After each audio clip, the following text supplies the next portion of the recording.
Welcome, Jackie.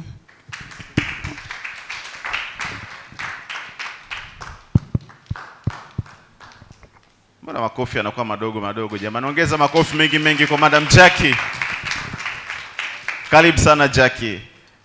So as she's going on the stage, last year we were able to visit Jackie's workplace, and we were trained on how she manages the aspect of road safety. She showed us with a lot of technology embedded on the system to ensure that the driver drives safe while providing the services to the organization. Well done. Tell us what you got to have for us this evening. Karib. Thank you very much. Good evening, everyone. And I'm really privileged to be standing here in front of all of you today, including my client, ECOP. I'm Jackie Luanga. I'm the QHSE manager for ELS.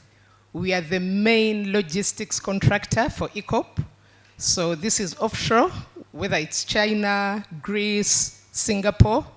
We bring in all the project cargo. Then we have to work with TPA and DP World at the port.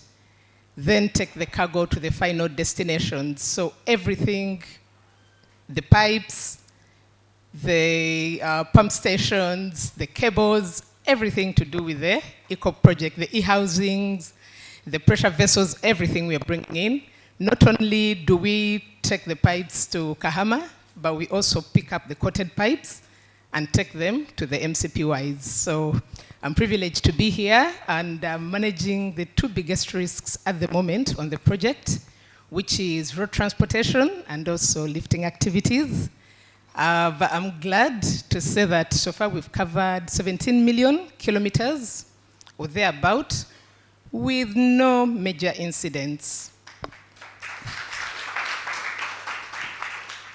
We've also lifted about 500,000 tonnage of cargo, some complex, some simple, no LTI. So I think I deserve my place here. But where's my presentation though? Okay. Okay, so being last, of course, like half of my presentation has already been presented. Like what I wanted to share has already been said. Now, who am I to have all the answers? I do not have all the answers. We are going to talk about the way forward. We've heard from very many experts, and we are going to agree together how we are going to move forward. So I request those with microphones to have them ready. If somebody has an answer to give, please just take the microphone to them. And I don't know who will be taking the notes, because that will come out as how we are going to move forward following this day today. I'm very happy to be able to put faces to very many names, some connections on LinkedIn, some, we do talk, but I had never put faces to their names, so I'm really happy to put faces to the name. I'm happy to meet Asas, my best yogurt, but I have one complaint. In Masaki branch, there is never the liquid, maybe 2 bottles of the liquid, never. Demand supply, there's something not right. These small cups are always there, but please feedback. The liquid bottles, vanilla, never. Please look into it. So as we wait for my presentation, I don't know if anybody else, thank you for taking the feedback. So I hope to find more than 2 bottles on the shelf. I always buy, I take yogurt daily. So please, I don't know if anybody else is complaining, but at least I know I have that challenge. Shoppers Masaki, never. You're not stocking it fast enough. Thank you. Okay, so what happened with the technology? Your file was eaten by what you call, how do you call it? The viruses, eh? For real? Yeah, we wonder what happened. But however, Manyanda would love to have you there quickly so that we can sort it. Okay. Just now. Please come hold my hand. Apologies for that. Thank you. And I'm trying to be a gentleman, eh? Yeah. You never know. You never know. I was supposed to take Auntie there. So I failed. Oh, imagine. Sorry, Mama. I will try that next time, eh? Yeah, it's fine. Sometimes you have to lose for a purpose, eh? Kuna wakati mwingine unakosa kwa neema, si ndio, eh? Sio lazima unapata kila siku. Yeah, so let's try to give her like 5 minutes as she's sorting out something there. Okay. So I heard we have people from cement industry here. We have people from Tanga Cement, and we also have people from is it Dangote Cement. And nikasikia pia wananchi wanalalamika kuhusu vumbi. Vumbi linawasumbua sana. Sasa tuweze kupata kutoka kwa wataalamu wa Dangote as we are connecting. Manyanda, did we manage? Perfect. So Dangote team, you hold that for now. I'll come back to you. Shukuru sana Mungu. Shukuru sana Mungu. Over to you, madam. I still don't see my presentation, but yeah, let's carry on. The virus again? No. Oh. We have the... this time is a bacteria. Technical people, there we go. Perfect. Let's go, madam.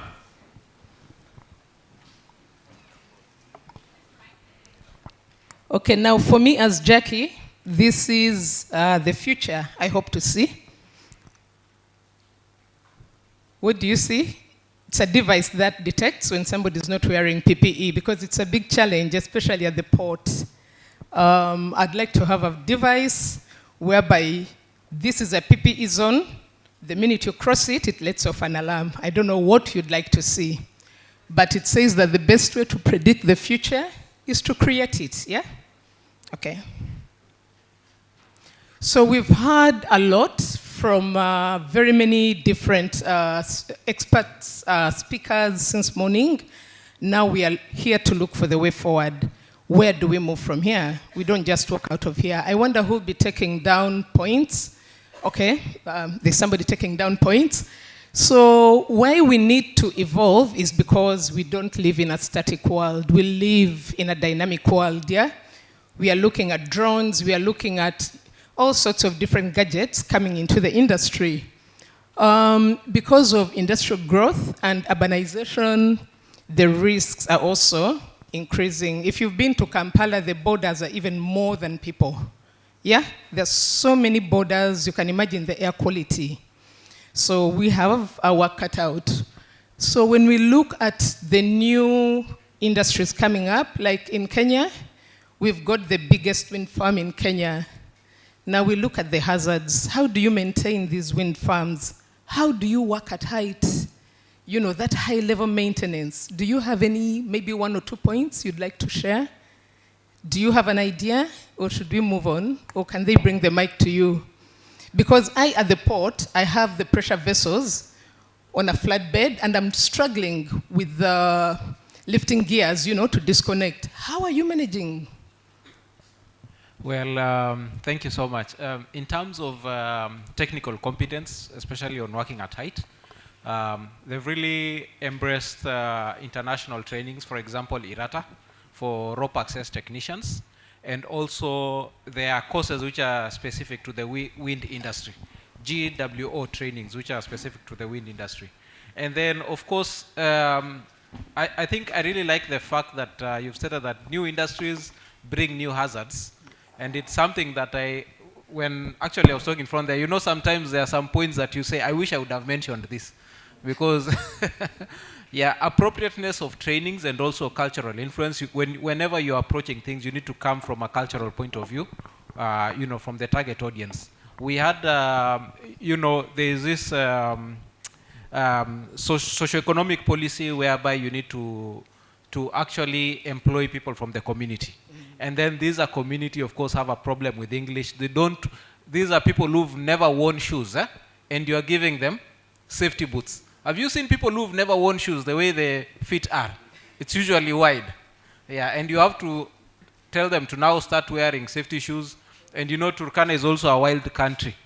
You are the HSE there. You want to chase this person from the site. And that person, when they're coming to work, outside at the gate, they have placed their guns there. So, I mean, those are the challenges in HSE. So I can talk a lot, but time is short. Thank you. Thank you very much, Ken. So you can see the new hazards that come in as we develop. ECOP, Dr. Stacy did it justice. I'm not touching it. She's already said what we are doing. Thank goodness for that. Rwanda and Kenya are leading in e-mobility. You've got electric motorcycles, electric buses. So how are we managing the batteries? How are we managing the work environment, ergonomics? I'm not going to go into details, but all these introduce new hazards. We are looking at Microsoft and Amazon setting up cloud data centers in South Africa. Do we have anybody from South Africa? I have something to do with mines for them, but we have Gator who will be able to explain. Democratic Republic of Congo, over 70% of the world's cobalt, essential for batteries, is produced there, but in very, very unsafe working conditions. So yes, we are developing. The risks and hazards are also evolving. So we also need to evolve as safety professionals or safety practitioners. In Ghana, they are now using drones for pesticides, to spray their crops. Now you can imagine the mist to the other people who are not involved, who are doing their own stuff. How are we managing that? How are we evolving with that? These are just some of the few areas. So we need proactive strategies. Dr. Ian is not here, but I hope my statistics is right. Over 2.78 million deaths worldwide per year due to occupational accidents and diseases. So we need to change. Now, luckily, one of the speakers, again, like I said, half of my presentation will only be half because half of it is already said. We've looked at AI, automation, and smart safety technologies. Now, when we are able to analyze data using AI, what do we do with the analyzed data? Do we give feedback to the workers? How do we move forward? I'm able to analyze the safety observations I receive at the different sites. Remember, my site is the road. So I'm everywhere between, I have offshore, then I have the port, I have the buffer yard, then I've got all the way from Hoima to Tanga. How do I collect the data? How do I give the staff feedback? Because then they stop reporting, They need to know, for the buffer yard, these are the two main issues last week. This is what we are doing. And, we'll get back to you, but continue. Because if you do not give them feedback, they will stop reporting. It's the same issues. Sometimes we need finances to close them off, approval processes. We need to give feedback. So if you have any ideas, you can just put up your hand and we see how best we can give feedback, per nature, per site, per category. What are the main issues and why are they there? Why are we taking long to close them off? Yes, please.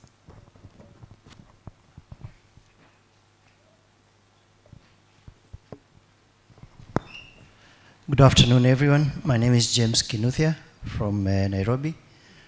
I run a firm called SafePro Limited, which is a health and safety consultancy firm. I think when I look at what you're talking about in terms of data collection, because when you're talking about enhancing technology, we basically want to collect data. But I want to challenge all HSE personnel to just invest some time in learning about how to data mine, how to analyze the data, and be able to visualize so that we can start telling the story, the story that the data is giving us, data storytelling. Because we can collect as much data, and like you're saying, without giving feedback, then people stop reporting because they wonder, why do we keep collecting this data? So I think this is a challenge to all HSE because even now, there's data you're collecting, right?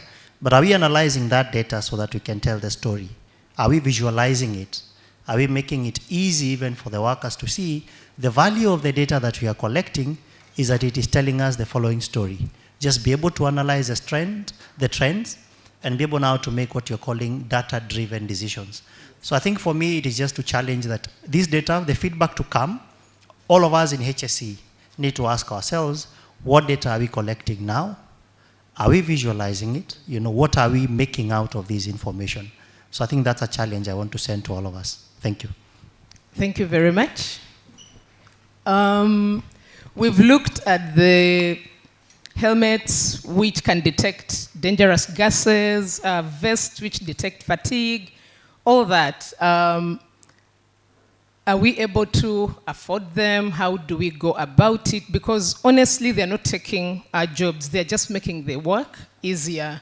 Even with the AI, you know, we analyze a lot of data. Now, AI will work as good as the information you give it. Like for incident investigation, you know, you can give it, you know, the whole scenario and tell me the root causes. Okay, now tell me the immediate causes. Now tell me actions I can take to prevent recurrence. You can complete a root cause analysis using whichever method, whether it's Kelvin top set, whether it's 5 Ys, 5 Ms. In 5 minutes, you have your whole investigation report. Now, AI doesn't know the context. Now you'll see, because I've taught my HSC officers how to use AI to speed up, so they'll just copy it and paste it. So it's talking about, okay, snow and these events which are not relevant to us here, you know, in our settings. So we've got to be very careful as we move forward. Yes, it makes our work easier. Please look at it and make sure that it does make sense. You know, it will give you 100 actions to prevent reoccurrence. When will you implement them? So please, as we go forward, yes, we can use AI. It makes our work so much easier. Just pick one and say, this is what I'm going to put in place to prevent reoccurrence. Maybe additionally, another 2, but don't come up with 101 different actions because you'll never be able to close them off. So I don't know, Gator, if you've been able to analyze the AI devices that you're using, the impact that they're having. But for South Africa, fatalities have gone down by 30% in 2023 just because of the helmets which detect gases, the fatigue detection vests, among others. I don't know if you've been able to analyze, but if you want to learn more, you can just, you know, Google and check and see how AI has managed to reduce fatalities in South Africa. So yes, zero harm now looks achievable. Yeah, it does look achievable. For the students who are here, zero harm is not a KPI, it's not an objective. Zero harm is a journey that we are walking. We are walking it on the ECO project. All the contractors must walk that journey. And we say that no one gets injured while at work. No one. Yeah? And if I see it, I report it. That's why we have the safety observation. So as you can see in South Africa, it's really looking very possible. Yeah? So it's a very big game changer. So now when I talk of AI, I'd like to play for you a video, and then we'll discuss it afterwards.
Please just look at that. It's exactly the same track. Eh?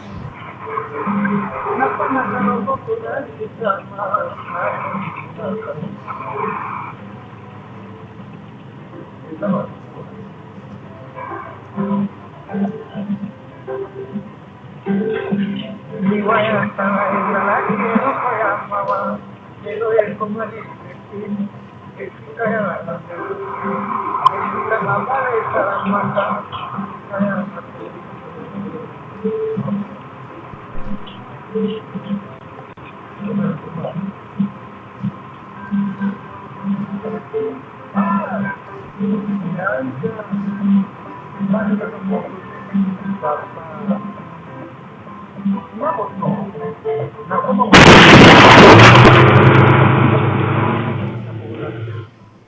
I know Techno had asked about the cameras that we have on the project. This is our track. This was at the beginning of the project. The date is on there. We do have all the systems in place. You know, we have the fatigue cameras, we have mixed telematics, we have everything. Now, as you can see, the systems only work as good as you set them. That fatigue camera should have been talking to the driver. You know, park. They can't start without breathalyzing, and they're not allowed to eat in the truck. So you cannot take alcohol while you're driving. If you rapid blink, it will tell you park. If you yawn, it will tell you park. If you touch your mouth, it will tell you you're eating. It talks to you. But we had set it at 20 kilometers per hour to start alerting. He was driving between 14 to 17 kilometers per hour. So the system failed us. It didn't alert us. So while you're moving to AI and setting up systems, they are only as good as you set them. Please bear that in mind. That's it. Are we together? Yes. Any comments? No? Now you can imagine without that camera what the driver was telling us. We thought he was under the influence of alcohol. We thought probably he had diabetes. We thought he had a medical condition because he was coming from his break. 24-hour break. This was the first trip. We took 10 trucks. As you can see, the TIS plant, you know, we're just outside the gate of TIS plant, and he just came and rammed into the guy. And he said, no, the truck malfunctioned. If we did not have this information, this video, we would still be having many more accidents. So we were able to get to the root cause. Was the camera malfunctioning? Was there a problem with mixed telematics? We got to the bottom of it and reset all the trucks to 10 kilometers per hour because we don't want false alarms again. Are we together? So please, when you're setting up your systems, please know that they're only as good as you set them. Any questions? Yes, please. Please take or comment.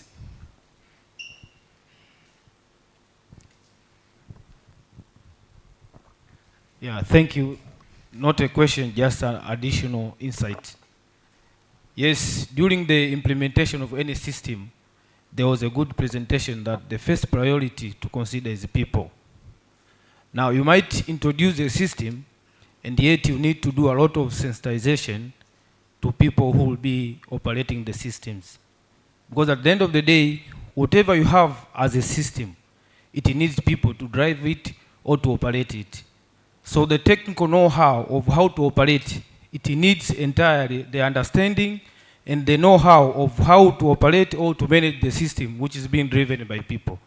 So when we are talking about safety, whatever innovations we are doing, but we should always remember that people is the first aspect that we need to to have a lot of inputs to know all the technical know-how and how they will implement it. Thank you. Thank you very much. And before you start, just go on. It's okay. Thank you very much. My name is Gloria Ndagile, and I'm the Deputy Road Safety Coordinator for Total. When you mentioned about the IVMS, or when I saw that, I was seeing my daily job, where we get to view these incidences, and the drivers have excuses that they give us. But one thing I've been able to see as an impact of the IVMS and other system is the drastic change in behavior of the drivers. When we sensitize them, yes, we are bringing in the AI to support us to ensure that we are monitoring the operations, but one thing I've seen that has great impact is sensitization. We install these systems in the car, but they are they're supporting us to monitor operations, but does the driver understand? Do they know how many seconds does it take for me if I blink 3 times, and you will not know that you're blinking? When the system says, driver fatigue, please park, what do I do as a driver? And when we ran a massive campaign of sensitization of these systems, we saw a drastic change. Sometimes even the driver would communicate and say, I think the system has an issue, because they would know what to do next. I think another thing also that I would like to advise the fleet managers or people who monitor this system is, let's ensure that we justify the violation. We have seen, yes, we have the sanction grid. If you sleep, we give you a warning letter or we suspend you, but justify the violation. Sometimes the system will malfunction. Let's be able to teach the drivers to use AI as something that is supportive to them, but it's not a punishment. And I'm glad to report that at least we have seen a very, very big decrease in violations with the driver with speed. But I will as well say that when we use this AI and we see the results, monitor other parameters. It's not only the speed, it's not only the fatigue. There is a serious one, which is phone usage, which somebody will try to tilt the phone anywhere. Tilt the angle of the sanction to where the problem that you have currently. Don't just stick on one that the policy says this. If you see that now we are having a mushrooming behavior of phone usage, change the sanction. If you're having a mushrooming behavior of passengers not putting on seatbelts, change so that you monitor the viruses as they're coming up. Otherwise, I'm a #1 support of IVMS in logistics operations. Thank you very much. Okay. We need to move on, so we'll come back if we do have time. Sorry about that. For any contractor on ECOP, they'll tell you, if you ask them, no matter what they do on ECOP, what is your #1 risk? They'll tell you road transport. So they always ask me, but how do you manage? Ian asks me, Jackie, share the lessons learned. If it wasn't for the training, for everything that we've put in place, we would be having many more incidents. I wouldn't have gotten to 17 million kilometers. So we analyze every violation, and we do all that, and we look at each case on its individual merit, and we take actions, but we share lessons learned, not to blame. We share lessons learned to come up with safety campaigns. Every week or every month, we have a different campaign. So, we are managing it, and I'm not saying it's easy, but it's doable. So again, when we talk about automation, hierarchy of controls, Dr. Stacy talked about it. At the buffer yard, we've completely eliminated taglines, anything like that. We have the only roboriggers in Africa, 3 of them. Those of you who visited got a chance to see them. They're the only ones in Africa. We went way high up in the hierarchy of controls. Eliminate people. We are able to lift, the video is not working well, we are able to lift all the pipes. We are now on vessel number 10. Each vessel is 100 kilometers of the pipeline. So vessel number 11 is on the way. So we've already done 1,000 kilometers of the pipeline here in Tanzania. How are we managing? And we're not only doing pipes, we're doing all the other out-of-gauge cargo, the generators, the standby generators, everything else.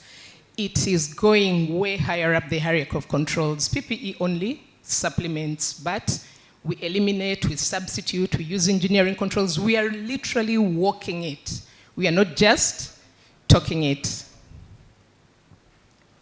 So for policy, we talked about, how do we, we heard from the panelists, the regulators, we heard from the panelists, but I know in Kenya, first of all government institutions and parastatals must implement ISO 9001. So that is why we always say Kenyans are very, very hardworking. They, what one Kenyan does, 6 Ugandans will do, how many Tanzanians will do. They are forced to work that way because they have international standards. In Rwanda, they've introduced ISO 45001 for all the high-risk industries, construction, manufacturing, mining, logistics, mandatory. So you'll see that their incidents will go down because all these industries will be working to international standards. We talked about public-private partnerships, how, with the panelists who are here, how do we work together with government as the private sector, and what can be done.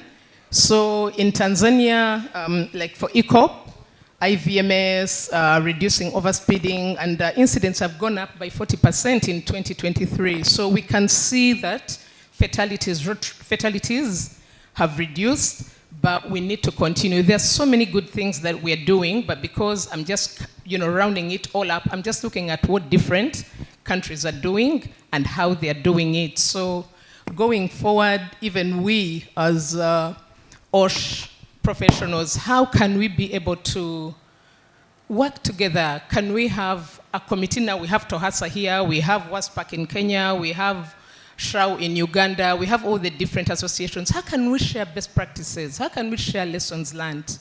Who leads it? How do we go forward? There's lots of good things happening out there, but how do we tap into it all?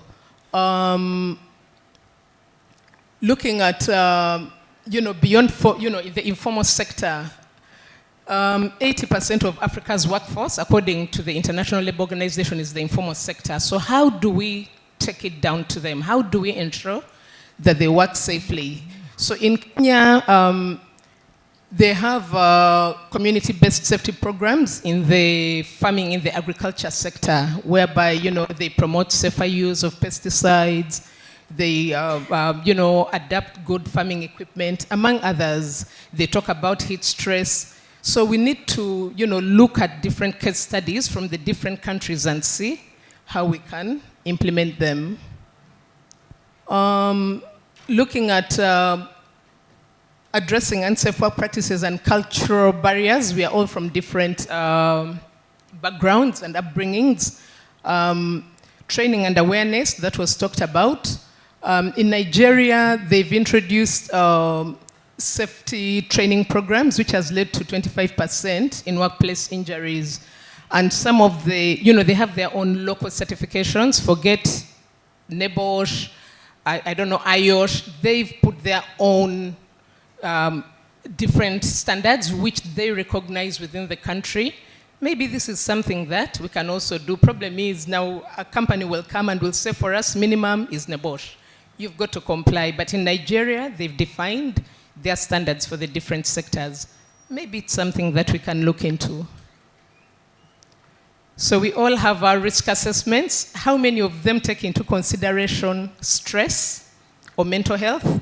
Honestly speaking, how many of your risk assessments have considered stress, have considered mental health? Please just put up your hand.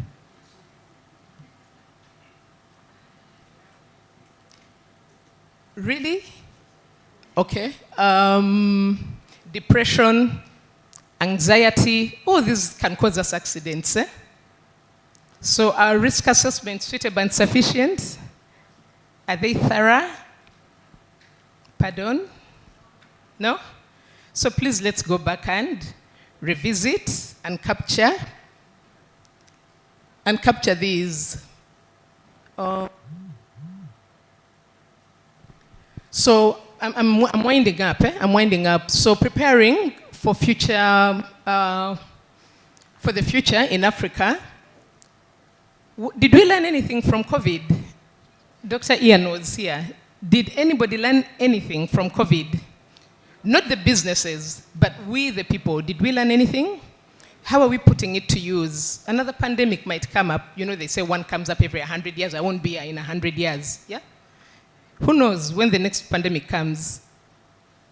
It might be in our lifetime, eh? How are we preparing for it? So we need to think about that, eh? And we need resilient systems. So I don't know if we have, because I'm rushing through, I don't know if since morning, if we have any lessons, that we can take forward, if we have any suggestions that we can take forward. We've had some feedback. I think there was a hand there. I can take that hand. Somebody had put up their hand.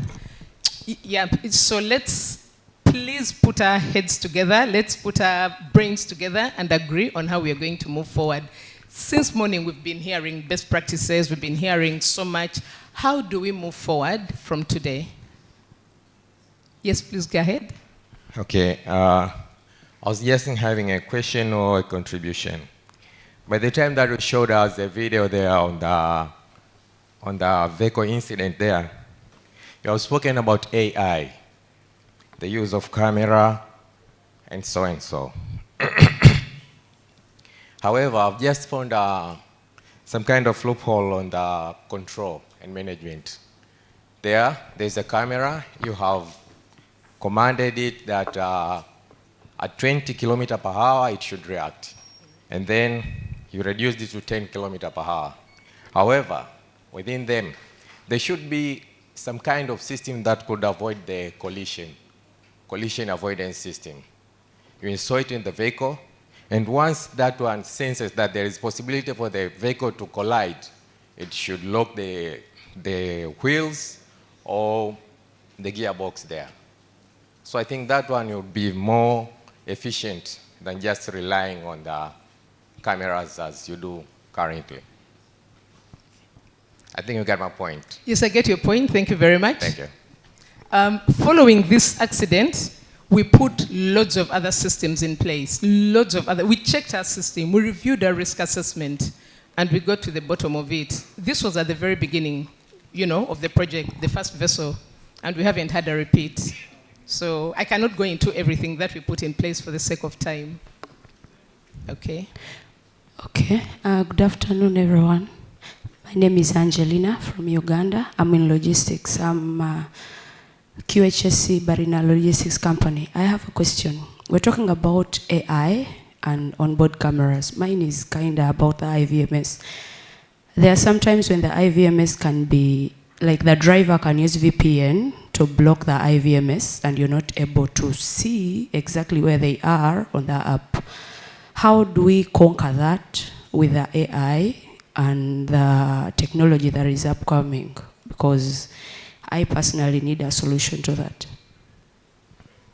Okay, the techno people, do you have an answer? Steve Quigley, do you have an Techno? answer? You don't have an answer? Maybe the techno people?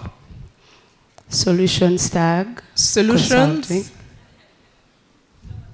No, it's good to really brainstorm and map out a way forward and go away and try to work safely. Well, Jackie, we have a hand here. Okay. Hi, good afternoon, everyone. Mohammed here from Safety and Security. We're a vendor for a lot of companies who are present here. Just touching on the point that you opened with, that you wish you could have a device that could detect whether PPE is worn within the workplace. So I implore you to engage with vendors. These solutions exist. We as Safety and Security, we supply PPE, but we also supply security solutions. So you combine those two, and you have AI-driven surveillance, which can detect whether somebody is wearing PPE in a PPE zone. So this does exist. AI is now everywhere. So I think if it's something that you can implement in your workplace, please get in touch, and we can help save lives. Thank you very much. This is for everybody here. Thank you very much. Okay, we have a hand here. I think because of time, if we Yeah. can take the last two. Really Yeah, we can take appreciate. the last two and then call it a day. Thank you. Okay, thank you so much.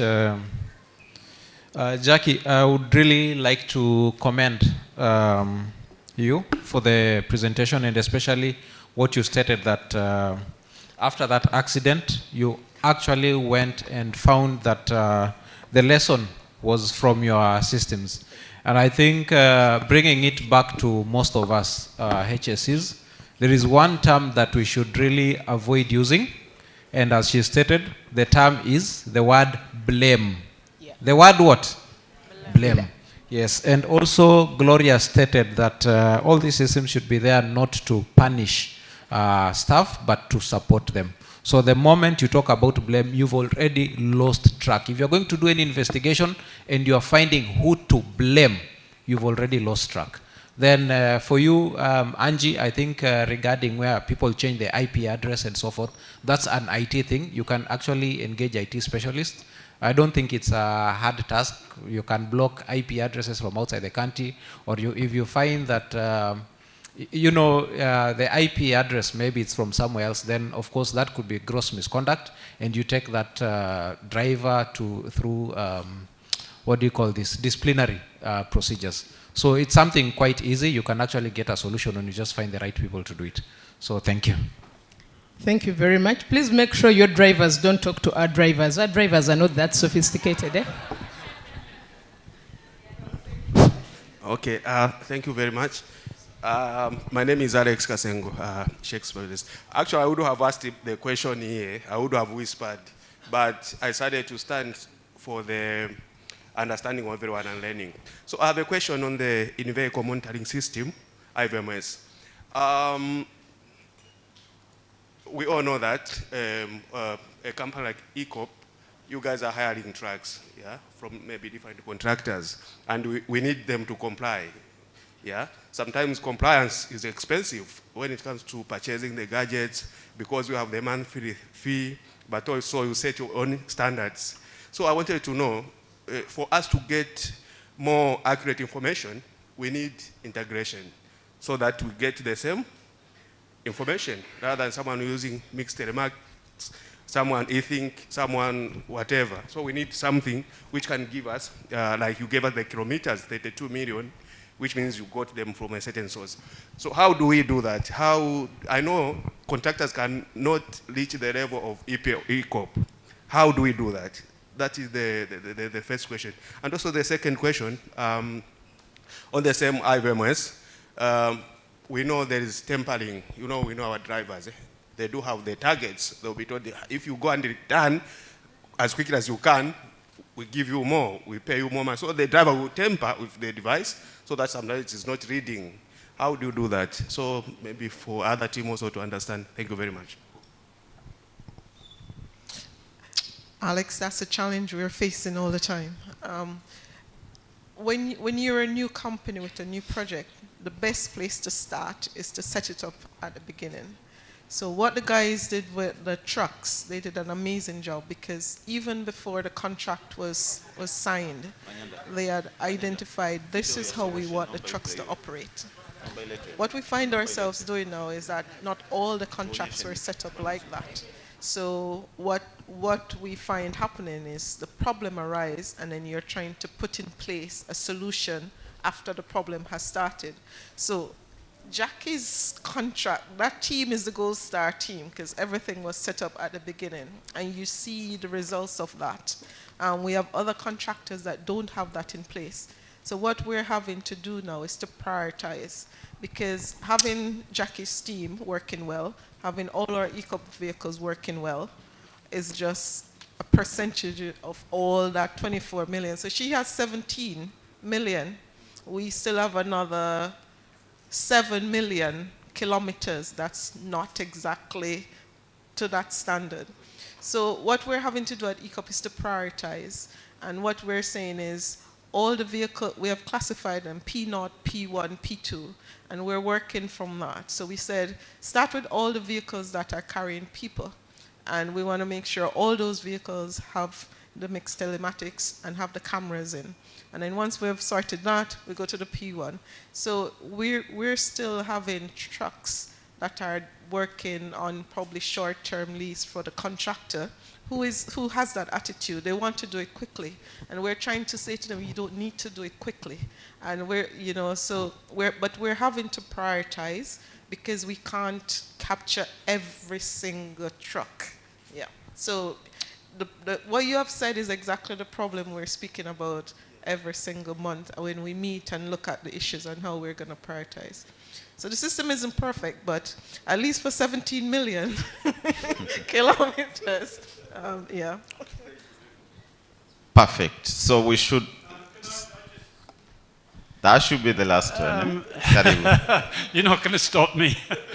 But I know you. Just to back up what Stacey just said and Jackie, we can't capture everybody in that high level of mixed telematics, and there are some short-term contractors that we're watching as well on as you say, different types of IVMS.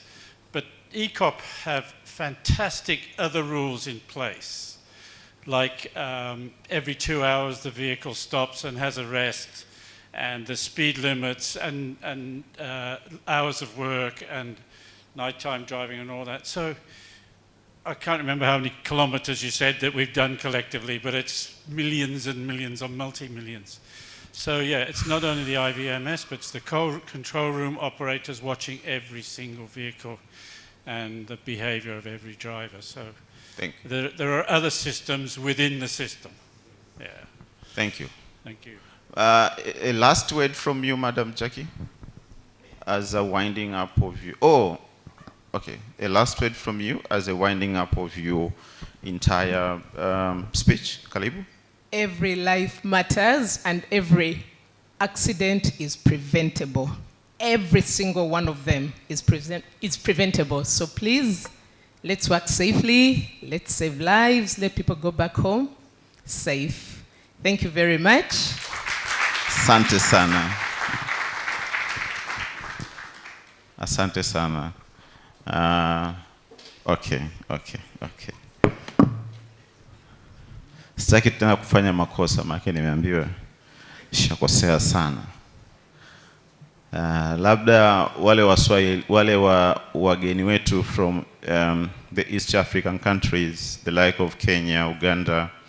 Here we also have Rwanda people, Ethiopia, and South Africa. We would wish to teach you some few Swahili language. These are key as we are winding up Madam Jackie's presentation. So, tutasema means in English is we will say, tutafika salama pamoja, okay? Tutafika salama.